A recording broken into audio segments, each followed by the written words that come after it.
Hello दोस्तों, मैं नीरज भारद्वाज स्वागत करता हूं आपको हमारे यूट्यूब चैनल ग्लो स्टडी में। आज मैं आप सभी लोगों को क्लास 8 का गणित की तैयारी, एग्ज़ाम की तैयारी कम से कम समय में कैसे करते हैं वो मैं आपको बताऊंगा। तो चलिए शुरू करते हैं। तो देखिए, गणित क्लास 8 की गणित में हम लोग सबसे पहले चैप्टर वाइज अगर चैप्टर जानते हैं तो उसमें आती है परमेय संख्या, और इसको सिलेबस से जानते हैं तो कुछ ऐसे चैप्टर्स होते हैं जो आपको सिलेबस में है और उसमें अधिकतर पूछा जाता है। तो जो आप लोगों को कम से कम समय में तैयारी हो जाएगी और आप एग्ज़ाम को फेस कर पाइएगा, वो हम आपको बताने जा रहे हैं। तो चलिए हम स्टार्ट करते हैं गणित के फर्स्ट चैप्टर परमेय संख्या से। और परमेय संख्या में कौन सी क्वेश्चन आएगी आपको एग्ज़ाम में, वो हम आपको बताएंगे। तो चलिए हम आपको बताते हैं। सबसे पहले परमेय संख्या को ज्ञान दे देते हैं कि परमेय संख्या होता क्या है, इसको किस तरह से बनाया जाएगा, और इसमें बहुत सारी संख्या आती है जिसको किस तरह से निकाला जाएगा, वो हम सब आपको बताएंगे। तो परमेय संख्या एक वैसी संख्या होता है जिसको अंश बटे हर के रूप में या पी बटे क्यू के रूप में लिखा जाता है, और जहाँ क्यू डज नॉट इक्वल 0 होता है तो वो एक परमेय संख्या हो जाती है। तो परमेय संख्या में बहुत ऐसे कंडीशंस हैं जो आपको हम बता दे रहे हैं। तो कंडीशंस ये हो जाती है परमेय संख्या होने का या परमेय संख्या कहलाने का। जैसे कि मान लेते हैं कि कोई संख्या पी बटे क्यू के रूप में है तो वो संख्या परमेय संख्या हो जाती है।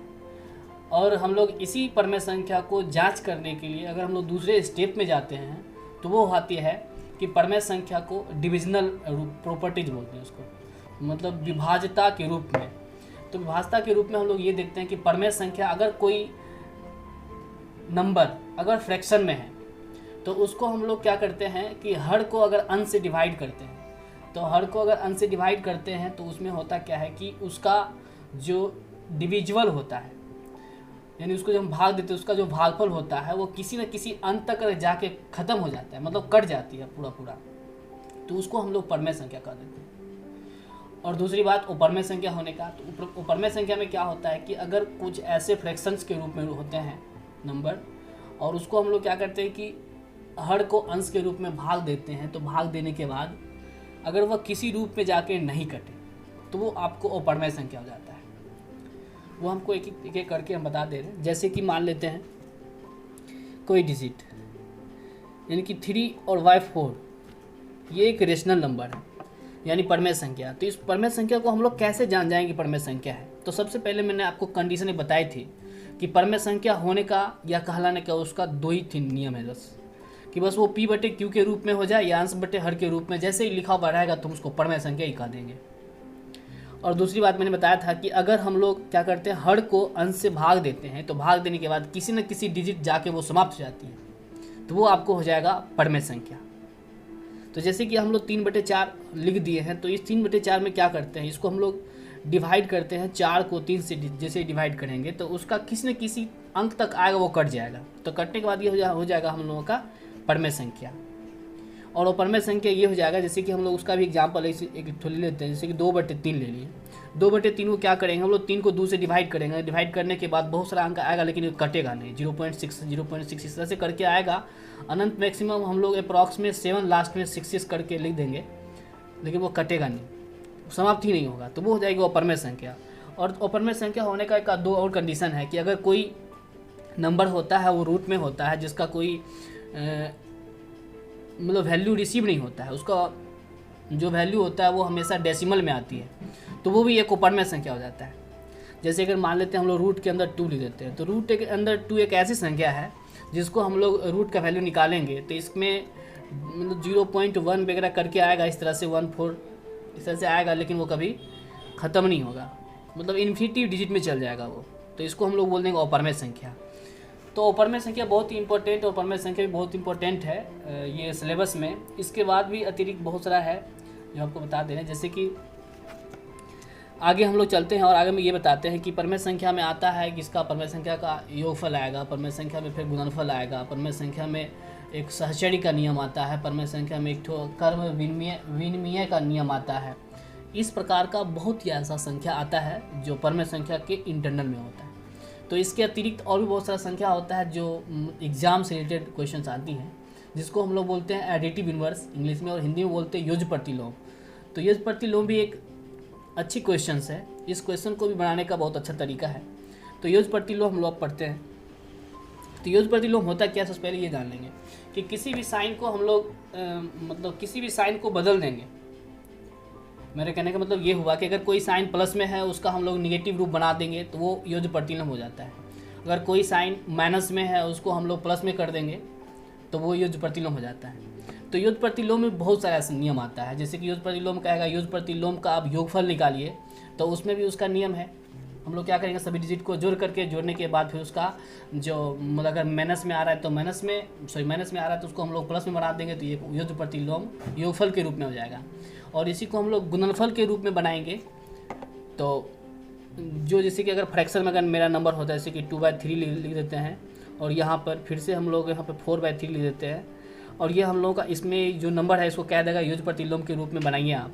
तो हम लोग क्या कर देंगे, 4 और 2 को मल्टीप्लाई कर देंगे तो 8 हो जाएगा, और y 9 हो जाएगा। और उसका फिर जैसे इसका साइन ये पॉजिटिव में था उधर जाके क्या हो जाएगा, नेगेटिव में हो जाएगा, तो ये इसका योज्य प्रतिलोम हो गया। तो इस तरह से मतलब गुणनफल में आता है और भागफल में आता है, और उसका फिर सहचर में आता है, कर्म विनिमय के रूप में आता है। तो वो सबका बनाने का बस यही सब रूल्स है। तो चलिए मैं आप लोगों को एक चैप्टर में एक क्वेश्चन करके बना करके बता देता हूँ, आप सीख जाएंगे और उसका फिर घर में प्रयास करेंगे तो आपको सब बनने लगेगी।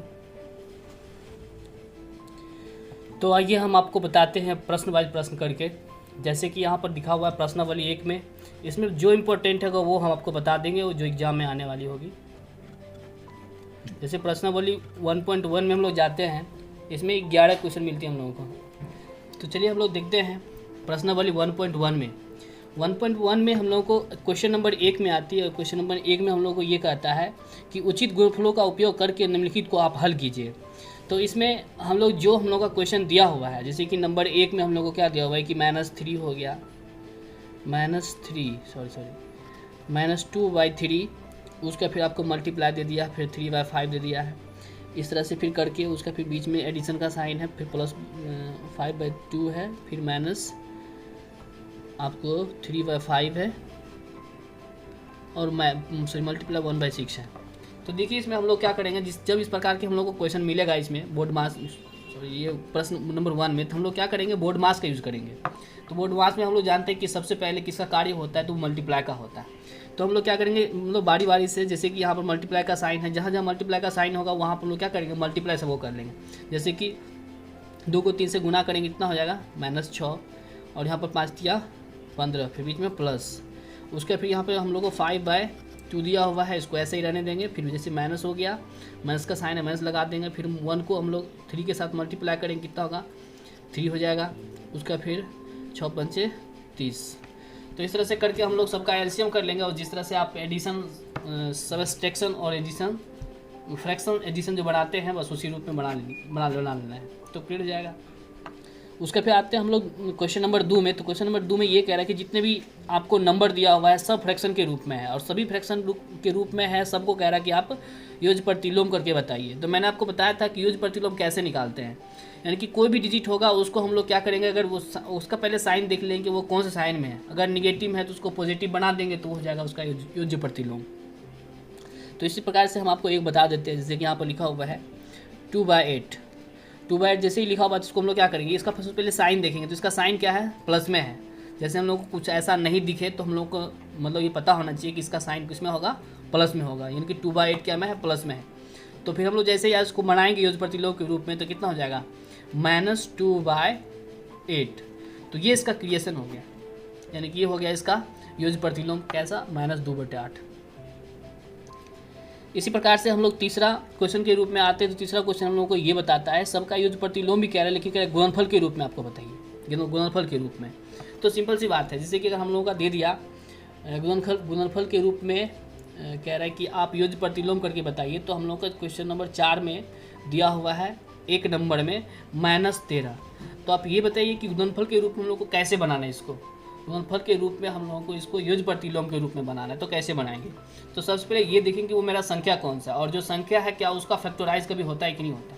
जैसे कि 13 हो गया, 13 है, 13 का फैक्टराइज होता है कि नहीं होता, इस चीज़ को हम लोगों को पहले देख लेना होगा। तो 13 का फैक्टराइज तो होगा नहीं, तो हम लोग क्या करेंगे, फिर से कर लेंगे उसको। अगर जब कोई भी संख्या किसी का फैक्टराइज नहीं हो तो हम लोग ये समझना होगा कि वो उसका फैक्टराइज होगा, तो वो कौन संख्या से होगा, 1 से। जैसे कि हम लोग यहाँ पर 13 को मल्टीप्लाई कर दे रहे हैं 1 से। अब हम लोग को ये देखना होगा कि -13 में हो गया फिर +1 हो गया, दोनों को मल्टीप्लाई करेंगे तो कितना हो जाएगा, -13 ही होगा। तो -30 होगा। अब -13 को हम लोग क्या करेंगे, अब इसका युज प्रतिलोम बढ़ा देंगे, तो इसका क्या था, पॉजिटिव। तो ये हम लोगों का हो गया गुणनफल के रूप में युज प्रतिलोम। तो इसी प्रकार से आप लोगों को और भी दिया है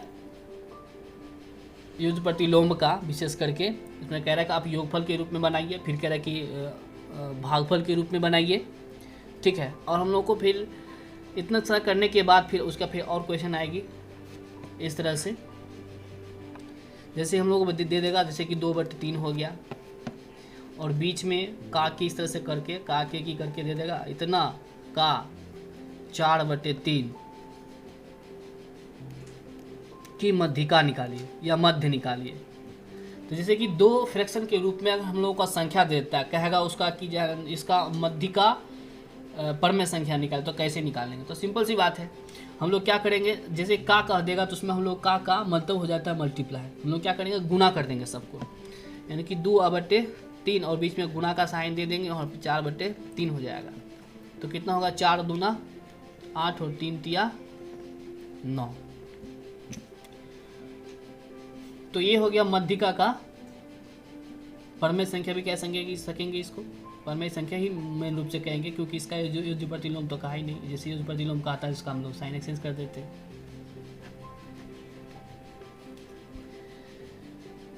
तो मेरे ख्याल से यही सब इम्पोर्टेंट है, युज प्रतिलोम और परमेय संख्या ही इम्पोर्टेंट है इस चैप्टर में, और यही खास करके पूछता है, ये एग्जाम में जब भी आती है तो हम लोग देखते हैं युज प्रतिलोम और उसका परमेय संख्या और परमेय संख्या, ये सब 2 कंडीशन है जो बढ़िया से देता है एग्जाम में, विशेष करके रहता है 1.1 में। तो यही आपको मुख्य रूप से पढ़ना चाहिए। दोनों का डिफिनीशन भी तो हमने आपको बता ही दिया, और आपको किसी प्रकार की जैसे दिक्कत हो जाएगी तो आप कमेंट कर सकते हैं, हम आपको बढ़िया से क्रिएट करके बताएंगे, समझा के